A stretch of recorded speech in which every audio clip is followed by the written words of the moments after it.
agama rukun Islam jinatan dihargai, dipegang dari logika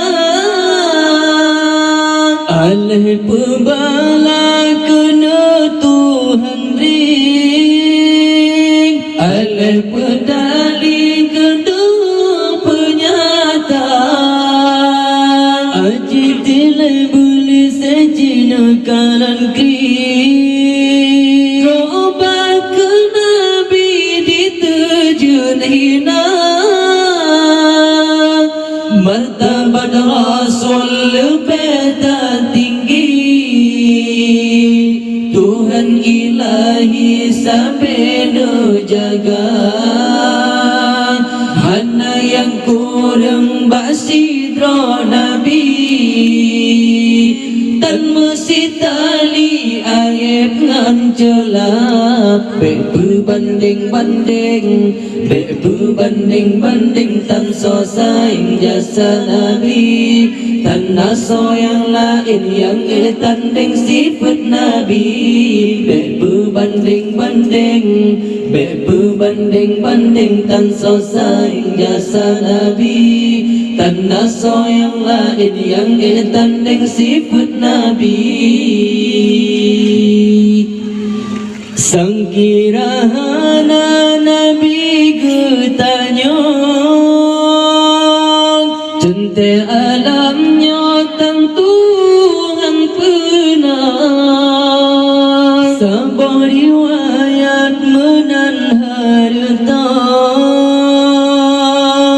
asai anamnya Banur Saidina ada raya tak jasa ditanya paling lamnang kau pesah bangsa jasa di Nabi kan sabah nangrang sabah alamnya getanam jasa Nabi peturi Allah si Rabbah gerung getanya dari neraka gebela umat di uraduda pat lebih tanya dengan Sayyidina berbanding tan so saing jasa Nabi tan naso yang lain yang tanding sifat Nabi berbanding tan so saing jasa Nabi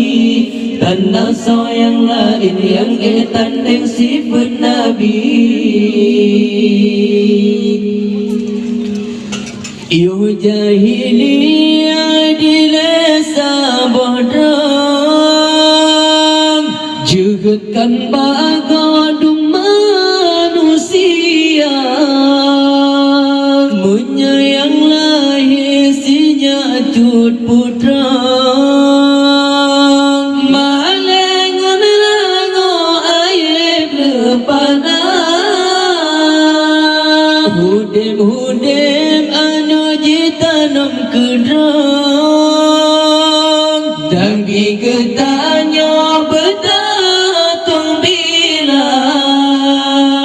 tuntun hudem kesinya putra di atas bumi hudem sama hudem setara putra putra lagi nuduh kodrat manusia yang ilmu ham Nabi pun pernah terbagetanya tak apa-apa dada berbanding berbanding-banding tan so saing jasa Nabi, dan so yang lain yang tanding sifat Nabi. Berbanding-banding tan so saing jasa Nabi,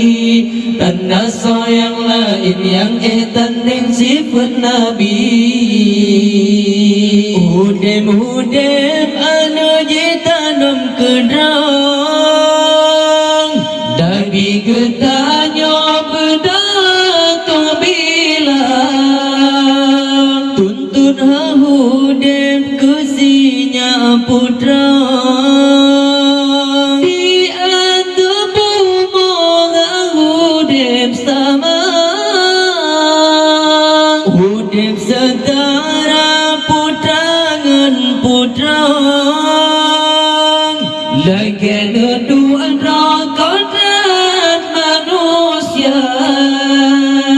nyan ilmu ham Nabi pun pernah terobat ketanya tak dadat, menyayang inang dum di poh mati. Salam pelahi umat manusia, menyakan Nabi yang tolong dile, langgai mekondehan mertume bangga. Berbanding tan so saing jasa Nabi, tan so yang lain yang tanding sifat Nabi. Berbanding tan so saing jasa Nabi, tan so yang lain yang